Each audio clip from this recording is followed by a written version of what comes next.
Break ನಂತರ ವಿಶೇಷ ಕಾರ್ಯಕ್ರಮಕ್ಕೆ ಮತ್ತೆ ಸ್ವಾಗತ. ನಾವು ಮಾತನಾಡ್ತಾ ಇದ್ವಿ ಚೆಕ್ ಡಿಸ್ಕೌಂಟ್ ದಂಧೆ ಬಗ್ಗೆ. ಸರ್ ಈಗ RBI ನಿದರ್ಶನಗಳು ಅಂದರೆ ನಿರ್ದೇಶನಗಳೇನಿರುತ್ತೆ, ಸೊ ಅದರ ನಾರ್ಮ್ಸ್ ಆ್ಯಂಡ್ ಕಂಡೀಷನ್ ಏನಿರುತ್ತೆ ಇದ್ರ ಬಗ್ಗೆ? ಈಗ ಕೋಆಪರೇಟಿವ್ ಬ್ಯಾಂಕ್ಗಳಿಗೆ ಸಂಬಂಧಪಟ್ಟಾಗೆ banking regulation act 1949 chapter part number 4ನಲ್ಲಿ ಮೆಸ್ಲೇನಿಯಸ್ ಅಂತ ಒಂದು ಪ್ರಾವಿಷನಲ್ಲಿ ಸೆಕ್ಷನ್ 46ನಲ್ಲಿ ಪೆನಾಲ್ಟೀಸ್ ಅಂತ ಇದೆ. ಆ ಪೆನಾಲ್ಟೀಸ್ ಯಾವ ರೀತಿ ಹಾಕಬೇಕು, ಯಾವ ಒಂದು ಕಾರಣಗಳ ಮೇಲೆ ಹಾಕಬೇಕು ಅನ್ನೋದ್ರ ಬಗ್ಗೆ RBIನವರು ನಿರ್ದೇಶನ ಕೊಟ್ಟಿದ್ದಾರೆ. ಅದನ್ನು ಅದ್ರ ಪ್ರಕಾರ ನಮ್ಮ ಕೋಆಪರೇಟಿವ್ ಬ್ಯಾಂಕ್ಗಳ ಬಗ್ಗೆ ಬ್ಯಾಂಕ್ ಆಡಳಿತ ಮಂಡಳಿಯವ್ರ ಮೇಲೆ ಇದು ಈ ಥರ ಪೆನಾಲ್ಟೀಸ್ ಆಗ್ತಕ್ಕಂಥ ಒಂದು ಪರಿಪಾಠ ನಡ್ಕೊಂಡು ಬರ್ತಾನೆ ಇದೆ. ಈಗೇನು ಅಲ್ಲ ಸರ್, ಕಾಯ್ದೆ ಇದೆ, ಕಾನೂನು ಇದೆ, ನಿಯಮ ಎಲ್ಲ ಇದೆ. ನನ್ನ ಪ್ರಶ್ನೆ, ನನ್ನ ಮೂಲಭೂತ ಪ್ರಶ್ನೆ, ಒಂದು ಜನಸಾಮಾನ್ಯರಾಗಿ ಒಂದು ಸಾಮಾನ್ಯ ಪತ್ರಕರ್ತೆ ನನ್ನ ಪ್ರಶ್ನೆ ಏನಂದರೆ, ನಿಯಮಗಳಿದೆ, ಕಾನೂನಿದೆ, ಕಾಯ್ದೆ ಇದೆ, ಆದರೂ ಕೂಡ ಒಂದು 25 ಮಂದಿ ಬೆಂಗಳೂರಿನ 5 ಕಡೆ ಈ ರೀತಿ ರಾಜಾರೋಷವಾಗಿ ಕೋರ್ಟ್ ಆವರಣದೊಳಗೆ ಸೇರಿದಂತೆ ಹೇಗೆ ಮಾಡ್ತಿದ್ದಾರೆ ಮೇಡಮ್? ಇಂಥದನ್ನು ಈಗ ನಮ್ಮ ಇವರು ಕಾಂತರಾಜ್ ಅವರು ಹೇಳ್ತಾ ಇದ್ರು, ಇವ್ರದೇ ಒಂದು ಪ್ರಕರಣ ತೊಗೊಂಡ್ರೆ ಇಂಥ ಪ್ರಕರಣಗಳೆಲ್ಲನೂ ನಮ್ಮ ಇಲಾಖೆ ಗಮನಕ್ಕೆ ಅವರು ತಂದಿದ್ರು ಅಂತಂದರೆ ಖಂಡಿತ ನಮ್ಮ ಇಲಾಖೆನವರು ಕ್ರಮ ತಗೊಂಡು. ಸರ್, ಇನ್ನೊಂದು ಗ್ರಾಹಕರು ಗಮನಕ್ಕೆ ತರದೆ ಇಲಾಖೆ ಗಮನಕ್ಕೆ ತಗೊಳ್ಳೋದಕ್ಕಾಗೋದಿಲ್ವೇ? ಅಲ್ಲ, ಈಗ ಇವರು ಯಾವ ಬ್ಯಾಂಕಿನ ಸದಸ್ಯರಾಗಿದ್ದಾರೆ, ಯಾವ ಬ್ಯಾಂಕಿನ ಸದಸ್ಯರಾಗಿದ್ದಾಗ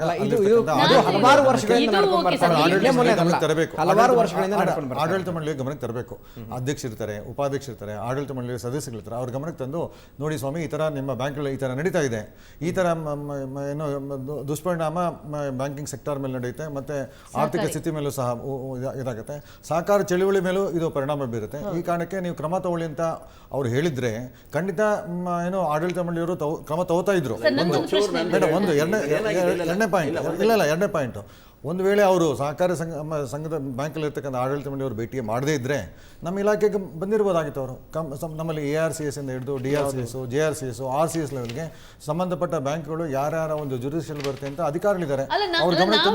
ಹೋದ್ವಿ ಸರ್, ಈಗ ಸಹಕಾರ ಇದು ರಿಜಿಸ್ಟರ್, ಕೋಆಪರೇಟಿವ್ ರಿಜಿಸ್ಟರ್ ಅಲ್ಲಿ ಹೋದಾಗ ಅವರು ಅಂತಾರೆ ನಮ್ಗೆ ಗೊತ್ತಿಲ್ಲ, RBI ಬರುತ್ತೆ, RBI ಹತ್ರ ಹೋಗಿ ಕೇಳಿ ಅಂತ. ಅಲ್ಲಿ ಅವ್ರು ಈಸಿ, ಯಾಕಂದ್ರೆ RBI ಹತ್ರ ಟಚ್ ಮಾಡೋದಂದ್ರೆ ಇದು ರಾಷ್ಟ್ರಪತಿಯನ್ನು ಮುಟ್ಟದ ಹಾಗೆ. ಈಗ ಬ್ಯಾಂಕಿಂಗ್ ಲೆವೆಲ್ ಅಲ್ಲಿ ನಮ್ಮಂತ ಜನಸಾಮಾನ್ಯರು RBIಗೆ ಹೋಗಿ ಅಂದ್ರೆ ಮತ್ತೆ ಹೋಗಲ್ಲ ಅಂತ ಗೊತ್ತು.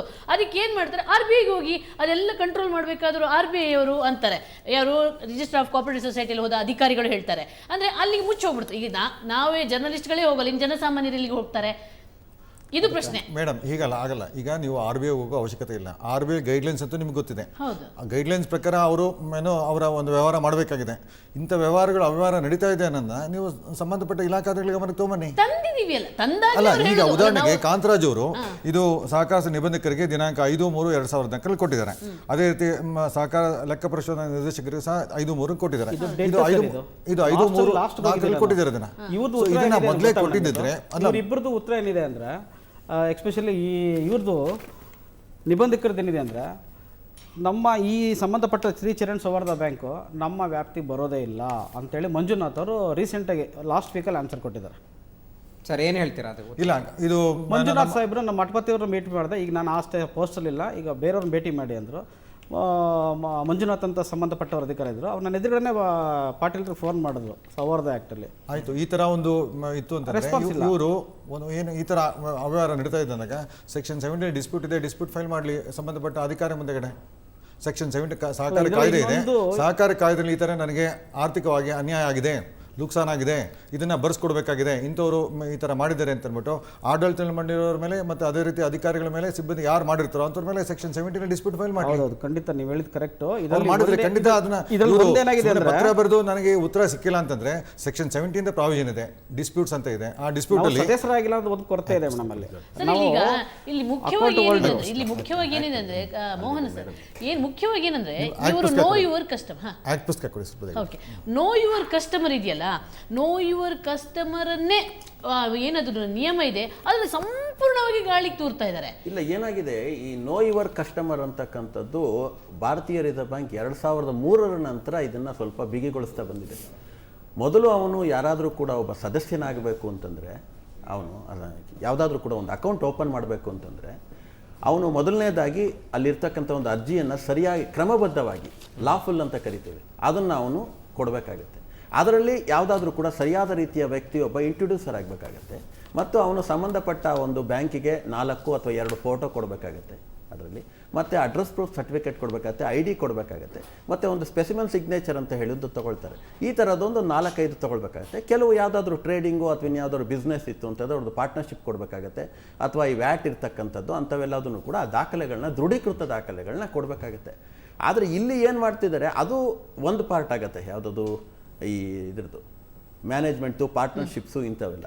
ಆದರೆ ಈ ಚೆಕ್ ಡಿಸ್ಕೌಂಟ್ ದಂಧೆಯಲ್ಲಿ ಏನು ಮಾಡ್ತಿದ್ದಾರೆ ಅಂತಂದರೆ ಆ ವ್ಯಕ್ತಿದು KYC ನಾರ್ಮ್ಸ್ನೆಲ್ಲದನ್ನು ಕೂಡ ಗಾಳಿಗೆ ತೂರ್ಬಿಡ್ತಾರೆ. ಅಲ್ಲಿ ಯಾವುದೋ ಒಂದು ಅವ್ರು ಏನು ಮಾಡಿರ್ತಾರೆ, ಒಂದು ಫಾರಮ್ ಮಾಡ್ಕೊಂಡಿರ್ತಾರೆ. ಆ ಫಾರಮ್ಗೆ ಮೇಲೆ ಆ ಬ್ಯಾಂಕಿನ ಹೆಸರು ಬರದೇ ಇರಲ್ಲ. ಅಲ್ಲಿ ಇವ್ರ ಹತ್ರ ಯಾವುದೋ ಒಂದು ಸಿಗ್ನೇಚರ್ ತೊಗೊಳ್ತಾರೆ. ಈ ಸಿಗ್ನೇಚರ್ ತೊಗೊಂಡು ಆ ವ್ಯಕ್ತಿ ಹೆಸರಿನಲ್ಲಿ ಹೋಗಿ ಇನ್ಯಾವುದೋ ಒಂದು ಬ್ಯಾಂಕ್ನಲ್ಲಿ ಅಥವಾ ಇನ್ನೆಲ್ಲೋ ಒಂದು ಕಡೆ ಹೋಗಿ ಇವ್ರು ಅಕೌಂಟ್ ಓಪನ್ ಮಾಡ್ತಾರೆ. ಏನು ಮಾಡ್ತಾರೆ, ಹೌದು, ಇದು ದಿಸ್ ಇಸ್ ಕಾಲ್ಡ್ ಫೋರ್ಜರಿ. ಯಾಕಂತಂದ್ರೆ ಇಂಡಿಯನ್ ಪೀನಲ್ ಕೋಡ್ 465 to 472 ತೆಗೆದು ನೋಡಿದಾಗ ಇದು ಎಲ್ಲದೂ ಕೂಡ ಬರುತ್ತೆ. ರೆಡ್ ಸೆಕ್ಷನ್ 420 ಆಗುತ್ತೆ ಇದರಲ್ಲಿ. 465 ಇಂದ ಎಲ್ಲದನ್ನು ಕೂಡ ತೆಗೆದಾಗುತ್ತೆ. ಒಂದು ಕಡೆ 408, 409 ನಂಬಿಕೆ ದ್ರೋಹ ಅಂತ ಹೇಳಿ ಬರುತ್ತೆ, IPC ಸೆಕ್ಷನ್. ಇದೆಲ್ಲದೂ ಕೂಡ ಇದರಲ್ಲಿ ಅಟ್ರಾಕ್ಟ್ ಆಗುತ್ತೆ. ಇದರಲ್ಲಿ ಕಾನೂನು ಬಿಗಿಯಾಗಿದೆ. ಆದರೆ ಇಲ್ಲಿರ್ತಕ್ಕಂಥವ್ರು ಏನಾಗಿದೆ, ಈ ಕಾನೂನನ್ನು ದುರುಪಯೋಗ ಪಡಿಸ್ಕೊತಾ ಇದ್ದಾರೆ ಅಷ್ಟೇ ಹೊತ್ತು ಇನ್ನೇನು ಇಲ್ಲ. ಭಾರತೀಯ ರಿಸರ್ವ್ ಬ್ಯಾಂಕ್ನ ಅಧಿಕಾರಿಗಳು ಇವತ್ತಿನ ಸಹ ಕಟ್ಟುನಿಟ್ಟಾಗಿ ಏನಾದರೂ ಕೂಡ ಮಾಡಿದ್ದೇ ಆದಲ್ಲಿ ನಿಜವಾಗ್ಲೂ ಕೂಡ ಬ್ಯಾಂಕ್ಗಳು ತಹಬದಿಗೆ ಬರುತ್ತೆ. ಸರ್, ಈಗ ಅಕೌಂಟ್ ಓಪನ್ ಮಾಡ್ತಾರಲ್ಲ, ಆಮೇಲೆ ಏನು ಮಾಡ್ತಾರೆ? ಅಕೌಂಟ್ ಓಪನ್ ಮಾಡಿ ಏನು ಮಾಡ್ತಾರೆ, ಯಾರಿಗೂ ಕೂಡ ಗೊತ್ತಿಲ್ಲದೆ ಆ ಒಂದು 3ನೇ ವ್ಯಕ್ತಿಯ ಚೆಕ್ಕಿಗೆ ಇಲ್ಲಿ ಹಣವನ್ನು ಕೊಟ್ಟುಬಿಡ್ತಾರೆ. ಮೊದಲನೇದಾಗಿ ತೊಗೊಂಡಿಗೆ ಒಂದು 50,000, 51,000. ಈಗೇನಾಗಿದೆ, ಮೊದಲು ಚೆಕ್ ಡಿಸ್ಕೌಂಟ್ ಮಾಡೋ ಹಾಗೆ ಇಲ್ಲ ಅಂತ ಹೇಳಿ ಇತ್ತು. ಈಗೇನಾಗಿದೆ, 50,000 ರೂಪಾಯಿ ಒಳಗಡೆ KYC ನಾರ್ಮ್ಸ್ ಇದ್ರೆ ಮಾತ್ರ. ಅದು ಅಪರೂಪಕ್ಕೊಮ್ಮೆ, ಇಲ್ಲ ಅದು ಏನು ಹೇಳುತ್ತೆ ಅದರಲ್ಲಿ, ತಾವು KYC ನಾರ್ಮ್ಸ್ ಕೆಲವರು ಅದನ್ನೆಲ್ಲ ಇದು ಮಾಡ್ಕೋತಾ ಇದ್ದಾರೆ. ಎಮರ್ಜೆನ್ಸಿ ಅಂತ ಹೇಳ್ತಾನೆ ಅದರಲ್ಲಿ. ಎಮರ್ಜೆನ್ಸಿ ಅಂತ ಒತ್ತಡದಲ್ಲಿ ಬೇಕಾಗಿರೋ ಬ್ಯಾಂಕಿನ ತುಂಬಾ ಒಂದು ಪರಿಚಿತ ಮತ್ತೆ ನಂಬಿಕಸ್ಥ. ಈಗ ಹಾಸ್ಪಿಟಲ್ಗೆ ಹೋದಾಗ ನಿಮ್ಗೆ ವಾರ್ಡು ಮತ್ತೆ ICU ಅಂತ ಇರುತ್ತೆ. ICUಗೆ ಯಾಕೆ ಹಾಕ್ತಾರೆ ಅಂತಂದ್ರೆ ಅವ್ನು ಇನ್ನೇನು ಪ್ರಾಣನೇ ಹೋಗ್ತಾ ಇದೆಯೋ ಅಂತೇಳಿ ವೆಂಟಿಲೇಟರ್ಸ್ ಅವೆಲ್ಲ ಕೊಡ್ತಾರಲ್ಲ, ಆ ರೀತಿ ಮಾಡ್ತಾರೆ. ಅವನೇನೋ ಸರಿ ಹೋದ್ರೆ ತಂದು ವಾರ್ಡಿಗೆ ಶಿಫ್ಟ್ ಮಾಡ್ತಾರೆ. ಅವಾಗ ವಾರ್ಡ್ಗೆ ಹೋದವನಿಗೆ ಅಂತ ಅವನಿಗೆ ಮೆಡಿಕಲ್ ಇದು ಬೇಕಾಗಿರೋದಿಲ್ಲ. ಇಲ್ಲಿ ಏನಾಗಿದೆ, ಎಮರ್ಜೆನ್ಸಿ ಅಂತ ಹೇಳ್ತಾನೆ ಅದರಲ್ಲಿ. ಆ ಎಮರ್ಜೆನ್ಸಿ ನೀವ್ರೇನ್ ಮಾಡ್ತಿದ್ದಾರೆ, ಮಾಡ್ಕೋತಾ ಇದ್ದಾರೆ, ಪಕ್ಕ ದುರುಪಯೋಗ ಮಾಡ್ಕೋತಾ ಇದ್ದಾರೆ. ಗ್ರಾಹಕರಿಗೆ ಮಾತ್ರ. ಈವನ್ ನಮ್ಮ ಇದಕ್ಕೆ ಯಾವ್ದು ಸಹಕಾರ ಇಲಾಖೆಗೆ ಸುಮೋಟೋ ಪವರ್ಸ್ ಅಂತ ಇದೆ, ಸ್ವಯಂ ಅಂತ ಕರಿತೀವಿ ಅದನ್ನ. ಆ ಸುಮೋಟೋ ಪವರ್ಸ್ ಅಲ್ಲಿ ಅವ್ರಿಗೆ ಸೆಕ್ಷನ್ 109 ಅಂತ ಇದೆ KCS ಆಕ್ಟ್ ಅಲ್ಲಿ. 109 ಅಂತ ಆ ಆಕ್ಟ್ ಒಳಗಡೆ ಆ ಭ್ರಷ್ಟರ ವಿರುದ್ಧ ಕ್ರಿಮಿನಲ್ ಮೊಕದ್ದಮೆಯನ್ನು ದಾಖಲಿಸಬಹುದು ಸಂಬಂಧಪಟ್ಟ ಪೊಲೀಸ್ ಠಾಣೆಯಲ್ಲಿ. ಅವರ ವಿರುದ್ಧ ಕಾನೂನು ಕ್ರಮ ಕೈಗೊಳ್ಳೋದಕ್ಕೆ ಒಬ್ಬ ಆಫೀಸರ್ನ ಅಲ್ಲಿ ಮಾಡಿ, ಯಾಕಂದರೆ ನಮ್ಮ ರಂಗನಾಥ್ ಸಾಹೇಬ್ರಿಗೆ ತುಂಬ ಚೆನ್ನಾಗಿ ಗೊತ್ತಿದೆ ಅದ್ರ ಬಗ್ಗೆ, ಅವರು ಕೂಡ ಅದ್ರ ಬಗ್ಗೆ ವಿಷಯ ತಿಳ್ಕೊಂಡಿದ್ದಾರೆ. ಅದಕ್ಕೋಸ್ಕರ ಈ ಒಂದು ವಿಷಯದಲ್ಲಿ ಕ್ರಿಮಿನಲ್ ಮೊಕದ್ದಮೆಯನ್ನು ಹೂಡಿ ಆ ಒಂದು ಭ್ರಷ್ಟರಿಗೆ ಶಿಕ್ಷೆ ಆಗುವಂತೆ ಮಾಡಿದ್ದೇ ಆದಲ್ಲಿ ಈ ಒಂದು ಚೆಕ್ ಡಿಸ್ಕೌಂಟ್ ದಂಧೆ ನಿಲ್ಲುತ್ತೆ. ಇವತ್ತಿನ ದಿವಸ ದೇಶದ ಆರ್ಥಿಕ ಪರಿಸ್ಥಿತಿ ಸರಿ ಹೋಗುತ್ತೆ. ಕಪ್ಪು ಹಣ ಇವತ್ತಿನ ದಿವಸ ನಡೀತಾ ಇರೋದು ಏನಾಗಿದೆ, ಹರಿಯೋ ನದಿಯಾಗಿದೆ, ಅದು ನಿಂತ ನೀರಾಗಿದೆ. ಸರ್, ನಂದೇನಂದ್ರೆ ಈಗ ಗ್ರಾಹಕರು ಇಲ್ಲಿ ಏನು ಈ ಗ್ರಾಹಕರು ಹೋಗ್ತಿರೋದ್ರಿಂದ ಅವ್ರು ಚೆಕ್ ಡಿಸ್ಕೌಂಟ್ ಮಾಡ್ತಿದ್ದಾರೆ. ಅವ್ರಿಗೆ ಯಾಕೆ ಭಯ ಇಲ್ಲ? ಅವರಿಗೂ ಒಂದು ಭಯ ಬೀಳುವಂತೆ ಏನಾದರೂ ಆಗಬೇಕಾಗಿದೆಯಲ್ಲ? ಇಲ್ಲ, ಅವ್ರಿಗೆ ಅವೇರ್ನೆಸ್ ಕ್ರಿಯೇಟ್ ಮಾಡಬೇಕಾಗಿದೆ. ಸಂಬಂಧಪಟ್ಟ ಬ್ಯಾಂಕಿನ ಆಡಳಿತ ಮಂಡಳಿಯವರು ಪ್ರತಿ ಒಂದು 3 ತಿಂಗಳಿಗೊಮ್ಮೆ 6 ತಿಂಗಳಿಗೊಮ್ಮೆ ಗ್ರಾಹಕರ ಒಂದು ಅವೇರ್ನೆಸ್ ಕ್ರಿಯೇಟ್ ಮಾಡಿದ್ರೆ ಖಂಡಿತ ಇಂಥ ಒಂದು ಪರಿಸ್ಥಿತಿಗೆ ಆ ಬ್ಯಾಂಕ್ಗಳು ಇದಕ್ಕೆ ಅವಕಾಶ ಕೊಡೋದಿಲ್ಲ. ಸೊ ಕೆಲವೊಂದು ಬ್ಯಾಂಕ್ಗಳು ಬೆಂಗಳೂರಲ್ಲಿ ಸಾಕಷ್ಟು ರೀತಿಯಲ್ಲಿ ಚೆನ್ನಾಗಿ ನಡ್ಕೊಂಡು ಹೋಗ್ತಾ ಇದೆ. ಆದರೆ ಕೆಲವೊಂದು ಇಂಥ ಒಂದು ಕಾನೂನಿನ ವಿರುದ್ಧವಾಗಿ ಅಥವಾ RBI ಗೈಡ್ಲೈನ್ಸ್ನ ವಿರುದ್ಧವಾಗಿ ನಡ್ಕೋತಾ ಇತ್ತು ಅಂತಂದರೆ ಖಂಡಿತ ಅಲ್ಲಿರ್ತಕ್ಕಂಥ ಗ್ರಾಹಕರು ಈ ರೀತಿ ಮಾಡ್ತಾ ಇರೋದು ತಪ್ಪು, ಅಥವಾ ಅವ್ರಿಗೆ ಇದು ಆಡಳಿತ ಮಂಡಳಿ ಗಮನಕ್ಕೆ ತಂದು ಈ ಥರ ನಿಲ್ಲಿಸಿ ಇದನ್ನು ಅಂತ ಹೇಳ್ಬೋದು. ಇಲ್ಲದೇ ಇದ್ದರೆ ಗ್ರಾಹಕರು ಈ ರೀತಿ ಮಾಡಬೇಕು ಅನ್ನೋದನ್ನ ಆಡಳಿತ ಮಂಡಳಿಯವರು ಸ್ವಯಂ ಅವರೇ ಒಂದು ತರಬೇತಿನೋ ಅಥವಾ ಒಂದು ಅವೇರ್ನೆಸ್ ಕ್ರಿಯೇಟ್ ಮಾಡಿದ್ರೆ ಇಂಥ ಒಂದು ದುಷ್ಪರಿಣಾಮ ಸಂಸ್ಥೆಗಳ ಮೇಲೆ ಆಗಲಿಕ್ಕೆ ಅವಕಾಶ ಸಿಗೋದು. ನನ್ನ ಇನ್ನೊಂದು ಪ್ರಶ್ನೆ, ಈಗ ಅಲ್ಲಿ ನಾವು ನೋಡ್ತಿದ್ದೆ, ನಾನು ಸ್ಟಿಂಗ್ ಆಪರೇಷನ್ ಮಾಡ್ತಿರುವಾಗ ಅಲ್ಲಿ ಇದ್ದವರೆಲ್ಲ ತೀರಾ ಮುದುಕರು, ಅವ್ರು ಏನು ಎಲ್ಲ ಅನ್ಸಲ್ಲ, ಆದರೂ ಕೂಡ ಅವರ ಬ್ಯಾಗಲ್ಲಿ ಲಕ್ಷ ಹಣ ಇರುತ್ತಲ್ಲ, ನಿಜವಾಗ್ಲೂ ಅವರೇ ಶ್ರೀಮಂತರಾಗಿರ್ತಾರೆ. ಅವ್ರಿಗೆ ಯಾರಿಗೂ ಫೈನಾನ್ಸ್ ಪಂಪ್ ಮಾಡ್ತಾರೆ ಯಾರು? ಕೆಲವರೆಲ್ಲರೂ ಕೂಡ ಬ್ಯಾಂಕ್ನಿಂದ ಕೊಡ್ತಾರೆ ಅಂತಕ್ಕಂಥ ಸುದ್ದಿಗಳು ಕೂಡ ಇದೆ. ಅಂದ್ರೆ ಬ್ಯಾಂಕ್ಗಳೇ ಫೈನಾನ್ಸ್ ಮಾಡಿ, ಕೆಲವು ಬ್ಯಾಂಕ್ನವರು ಅವರಿಗೆ ಫೈನಾನ್ಸ್ ಅನ್ನ ಮಾಡಿ ಈ ಒಂದು ಇದಕ್ಕೆ ಇಂಬನ್ನ ಕೊಡ್ತಿದ್ದಾರೆ. ಇದರಲ್ಲಿ ಏನಾಗಿದೆ, ಮೊದಲು ಸಹಕಾರ ಇಲಾಖೆ ಏನು ಮಾಡಬೇಕಾಗಿದೆ ಅಂತಂದರೆ, ನಮ್ಮಲ್ಲಿ ರೂಲ್ 14 ಅಂತ ಇದೆ. ಆ ರೂಲ್ 14 ಪ್ರಕಾರ ಚುನಾವಣೆಗಳು ಸರಿಯಾಗಿ ನಡೀತಿದೆಯಾ ಇಲ್ವಾ ಅನ್ನೋದು ನೋಡಬೇಕಾಗುತ್ತೆ. ಇಲ್ಲೇನಾಗುತ್ತೆ, ಯಾರು ಒಬ್ಬ ಹೋಗಿ ನಮ್ಮ ಭಾರತೀಯ ಇದರ ಪ್ರಕಾರ ಗಣತಂತ್ರ ವ್ಯವಸ್ಥೆಯಲ್ಲಿ ಅವನೇ ಗೆದ್ದು ಬರ್ತಾ ಇರ್ತಾನೆ, ತಾವು ತೆಗೆದು ನೋಡಿ. ಆಡಳಿತ ಮಂಡಳಿಗಳು ಅದೇ ವ್ಯಕ್ತಿ ಗೆದ್ದು, ಯಾಕೆಂದ್ರೆ ಅದು ತೋಳ್ಬಲ ಮತ್ತು ಹಣಬಲ ಇದರಲ್ಲಿ ಇದರಿಂದ ನಡ್ಕೊಂಡ್ ಬರ್ತಿರುತ್ತೆ. ಯಾಕೆಂದ್ರೆ ಇಲ್ಲೇನತ್ತೆ, ಆಂತರಿಕ ಪ್ರಜಾಪ್ರಭುತ್ವಗಳು ಇಲ್ಲಿ ನಾಶವಾಗಿ ಹೋಗ್ಬಿಟ್ಟಿದೆ.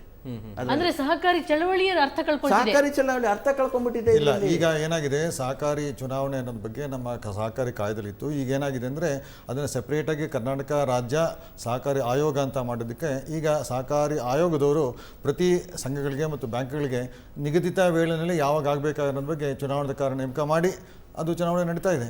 ಇಲ್ಲ, ಚುನಾವಣೆ ನಡೀತಿದೆ. ಆದ್ರೆ ಇಲ್ಲಿ ಏನ್ ಮಾಡ್ತಿದ್ದಾರೆ, ಆ ವ್ಯಕ್ತಿ ಯಾರಾದರೂ ಕೂಡ ನಾಮಿನೇಷನ್ ಫೈಲ್ ಮಾಡಿದ್ರೆ ಆ ವ್ಯಕ್ತಿಯ ಮನೆಯವರೆಗೂ ಹೋಗ್ತಾರೆ. ಮನೆಯವರೆಗೂ ಹೋಗಿ ಆ ವ್ಯಕ್ತಿ ಏನು ಇವತ್ತು ನಾಮಿನೇಷನ್ ಫೈಲ್ ಮಾಡಿರ್ತಾರೆ, ನಮ್ಮಲ್ಲಿ 2 ಫಾರಮ್ ಇರುತ್ತೆ, 1 and 2 ಅಂತ ಹೇಳಿ, ಆ ಫಾರಮ್ಗೆ ಹೋಗಿ ಇವರೇ ಹೋಗಿ ರೆಸಿಗ್ನೇಷನ್ ಕೊಟ್ಟಿದ್ದೀನಿ ಅಥವಾ ವಿಡ್ರಾ ಮಾಡಿದ್ದೀನಿ ಅಂತಕ್ಕಂಥದ್ದನ್ನು ಬರೆಸ್ಕೊಂಡು ತೊಗೊಂಬರ್ತಾರೆ. ಇಲ್ಲದೆ ಇದ್ರೆ ಆ ವ್ಯಕ್ತಿ ಮಾರನೇ ದಿವಸ ಮನೆಗೆ ಹೋಗೋದು ಕೂಡ ಕಷ್ಟವಾಗುತ್ತೆ.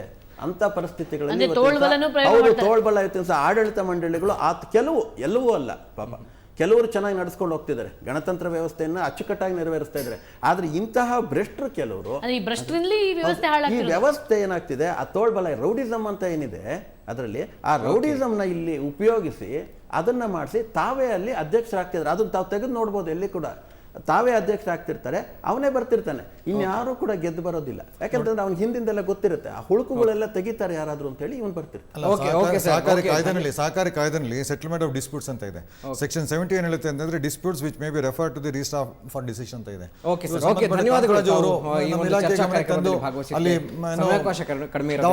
ಇಲ್ಲಿಗೆ ಮುಗಿಸ್ತಾ ಇದ್ದೀನಿ. ಓಕೆ ವೀಕ್ಷಕರೇ, ನೋಡಿದ್ರಲ್ಲ, ಸೊ ಸಾಕಷ್ಟು ಚರ್ಚೆಯನ್ನು ಮಾಡಿದ್ವಿ. ಈ ಒಂದು ದಂಧೆ ಕೇವಲ ಬೆಂಗಳೂರಿನಲ್ಲಿ ಒಂದು ಬ್ಯಾಂಕ್ನಲ್ಲಿ ನಡೀತಾ ಇರೋದು ಅಥವಾ ಸಹಕಾರಿ ಸಂಘ ಸಂಸ್ಥೆಗಳನ್ನ ನಡೀತಾ ಇರೋದಂತಲ್ಲ, ರಾಜ್ಯದಾದ್ಯಂತ ಇರುವಂಥ ಎಲ್ಲ ಒಂದು ಸಹಕಾರಿ ಸಂಘ ಸಂಸ್ಥೆಗಳಾಗಿರ್ಬೋದು ಅಥವಾ ಆ ಒಂದು ಬ್ಯಾಂಕ್ಗಳಲ್ಲಾಗಿರ್ಬೋದು, ಗ್ರಾಹಕರು ಹೇಗೆ ಈಸಿಯಾಗಿ ಮೋಸ ಹೋಗ್ತಾರೆ, ಹಾಗೆ ಯಾವ ರೀತಿ ಒಂದು ಕಪ್ಪು ಹಣ ಈ ಒಂದು ದಂಧೆ ನಡೆಯುತ್ತೆ ಅನ್ನೋದು ಸಾಕಷ್ಟು ಚರ್ಚೆಯನ್ನು ಮಾಡಿದ್ವಿ. ಸೊ ನೋಡೋಣ ಸರ್ಕಾರ ಯಾವ ರೀತಿ ಒಂದು ಕ್ರಮ ತೆಗೆದುಕೊಳ್ಳುತ್ತೆ. ಯಾಕೆಂದರೆ ಹಲವಾರು ವರ್ಷಗಳಿಂದ ನಡ್ಕೊಂಡು ಬರ್ತಾ ಇರೋಂಥದ್ದು. ಸೊ ಸರ್ಕಾರದ ಮುಂದೆ ಯಾರು ಕೂಡ ಅದನ್ನು ಕಾನೂನನ್ನು ಉಲ್ಲಂಘಿಸೋದಕ್ಕೆ ಸಾಧ್ಯ ಇಲ್ಲ. ಯಾವ ರೀತಿ RBI ನಿಯಮಗಳಿದೆ ಅದನ್ನು ಪಾಲಿಸುತ್ತಾ ನೋಡೋಣ. ಈಗೊಂದು ಚರ್ಚೆಗೆ ಒಂದು ಅಂತ್ಯವನ್ನು ಹಾಡ್ತಾ ಇದ್ವಿ. ಧನ್ಯವಾದ ಎಲ್ಲ ಅತಿಥಿಗಳಿಗೂ ಕಾರ್ಯಕ್ರಮಕ್ಕೆ ಭಾಗವಹಿಸಿದ್ದಕ್ಕೆ. ಸೊ ವೀಕ್ಷಕರೇ, ಇದು ಇವತ್ತಿನ ವಿಶೇಷ ನೇರ ದಿಟ್ಟ ನಿರಂತರ ಸುದ್ದಿಗಾಗಿ ನೋಡ್ತಾ ಇರಿ ಸುವರ್ಣ ನ್ಯೂಸ್.